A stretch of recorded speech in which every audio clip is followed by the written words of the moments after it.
السلام عليكم ورحمة الله وبركاته. الشمار كفوني جالتمتو تافي كبجمتو تو أمة رومو زرتو بكم سنجرتنتي نقافي كبجان كينا سنبرا جراتوچا اللي قاتك شو أكما أبان تجيجيتي تبنوان تي في قاتك أو بريدو قبل سنين فجرا أكما سنرجتان كنا في قاتك شو أكسو مو تراتك أبدي جتشودا وان بريدو أبان وانو مت أجامي في أقوم بربادو أجاجة وان تي في akkanatti qabadhee dhufee jira jechuudha. Kinuuti meeshaa haganaa jechuudha.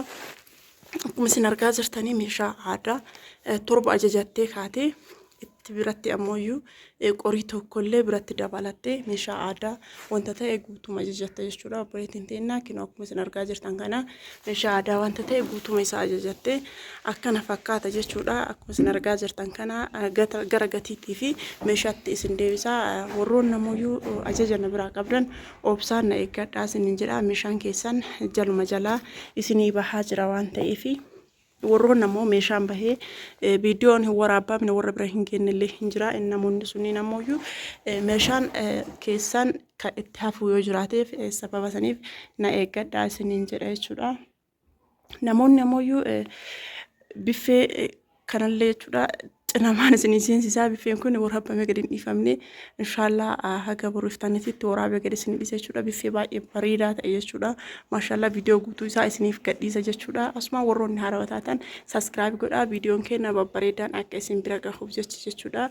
Warroonni ammoo maamila keenya taatan hiriyoota keessan irra sheer godhaati akka isin wajjin qoodamanii bitatan taasisaa isiniin jedha. Amma ammoo gara meeshaatii fi gara gatiitti yoo isin geesse jalqaba irratti madaala yookiin qoda aananii jechuudha. Aananii guddicha jechuudha.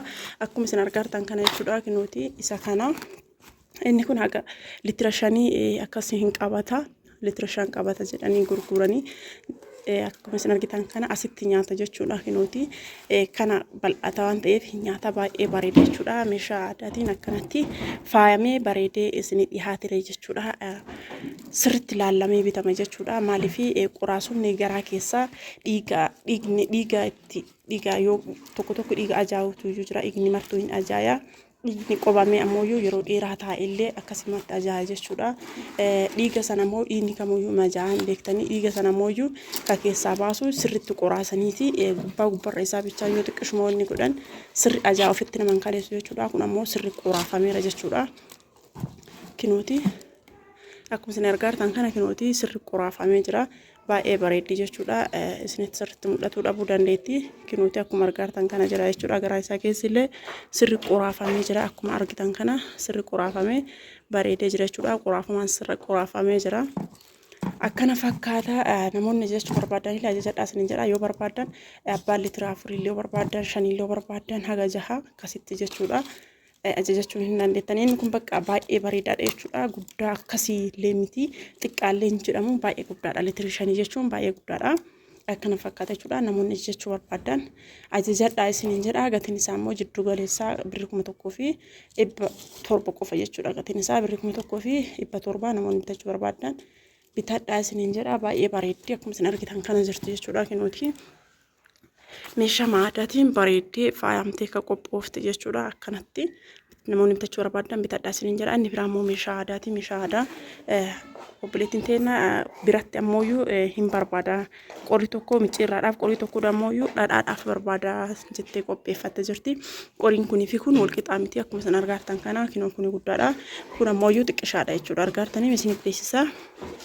Walqixaa miti tokko ka guddaa kana yoo micciirraaf godhatte ka xiqqaa kana ammoo dhadhaadhaaf godhatte dhadhaa fi micciirraa walqixa hin bahu akka isinillee hin beektanii sababa saniif jecha jechuudha. Akkana qopheeffatte maashaallah akkana bareedee jechuudha. Qopheeffamee fi jira akkuma isin argitan kana meeshaa torba qorii tokko irra dabalan meeshaa 8 siinqeelleen siinqee bareedaa akka isin argitan kana akkuma argitan kana bareedee dhufee jiraachaa siinqeelleen akkana isinii bareedee faayamtee dhufte jechuudha. Akkuma isin argitan kana meeshaa torbaa jechuun meeshaa haganaati jechuudha. Qoriidha, siinqeedha, akkasuma boraatiidha, killaa, mooqaa meeshaa haganaati jechuudha. Argaatanii mikinu kinuuti kunillee mooqaadha. Mooqaalleen maashaallah baay'ee bareeddi. Inni biraa killaa, killillee boraatiidha. Ifuma narrataa boraatiin calleen isaa haga asitti itti ol dhufee akkana bareedameera jechuudha. Buqqeedha. buqqeelleen akkana faayamtee dhufte inni biraa immoo killillee kinoo maashaallah killa bareedduu goyduudha jiidhaa yoo bittan hin dhuyaa inni biraa immoo sabareedha namoonni baay'een sabaree qoraasuma barbaadan namoonni sabaree qoraasuma barbaadan illee kaamoyyuu qadaadaa ka barbaadan illee jiraattan kinooti akkana fakkaataa gatiin isaa guutuun isaa meeshaan torba birri 9,000 qoriin ammoyyuu addatti irra dabalattee qoriin takkattiin birri 3,000 walirratti birri 12,000 jechuudha akkana fakkaataa maashaallah akkana bareedee dhiyaatee fi jira obboleetti teennaa fi haala kanaan jechuudha dhiyaatee fi bareedee jira inni biraa ammoyyuu masoobii biddeenaati masoobii biddeenaa isinillee hin beektanii masoobii biddeenaa masoobii bareedaadha masoobii nan bitu gumsin argitan kana masoobii ajaa'ibaati jechuudha akkasumatti dhiyaateef jechuudha nama hundaafuyyuu arkuma tokko bitaa fi maashaallah meeshaa bareedaadha jechuudha meeshaa naan bitu fijajuuf hin jenne isa kana masoobiin kun birri 3,000 jechuudha inni biraa immoo masoobii daabbooti masoobii daabboo xiqqoo bareedduudha jechuudha argaartanii masoobii daabboollee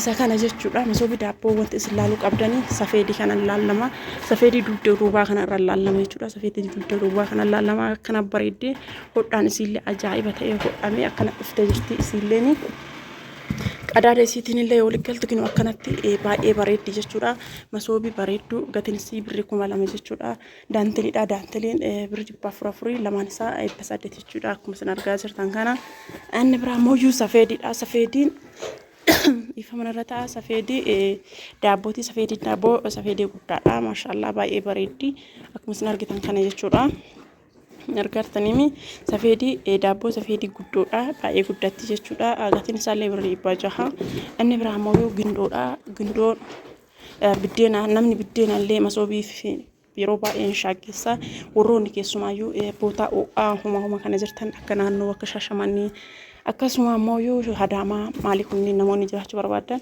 boota OA jechuudha magaalaa OA isa kana bitachuu qabdanii maaliif masoobiin dafee isin jalaa shaaggeessa inni kun garuu qilleensa waan qabuuf gindoo kana isin wayyaa gindoo namoonni birri 700 jechuudha gatiin isii inni biraa masawarqiidha masawarqii bareedduudha kinuuti masawarqii tana akkana bareeddee isiillee daantelii ofii wajjin isin dhiyaattee jirti jechuudha yeroo irraa baafamullee akkana jira jechuudha xiqqishuudha akkasumallee sirri bareeddi jechuudha hodhaan isiillee sirri bareeda akkuma argartan kana hodhaa bareedduudha jechuudha hodhaan isiillee sirri bareeda argaa jirtanii akkana fakkaatti gatiin isii birri 1,000 fi 500 jechuudha gatiin isiillee birri 1,000 fi birri 500 jechuudha gatiin isii baay'ee qallaalidha baay'ee rakasee jechuun inni rakasee osoo hin taane aggaxaamii nama manarraa argee gatii kanaan biteef jechuudha maashaallah akkana bareeddi daanteliin isii ammoo birri 500 jechuudha walirra birri 2,000 jechuudha taraan dura kana gatii kana caaluun bitee ture warroon namoo gatii kana caaluun isinii bite akkuma carraate jechuudha kana warra manarraa bitee fi qarammoo warra naggaadee irraa bitaaf jechuudha akkana bareedee dhiyaatee jira jechuudha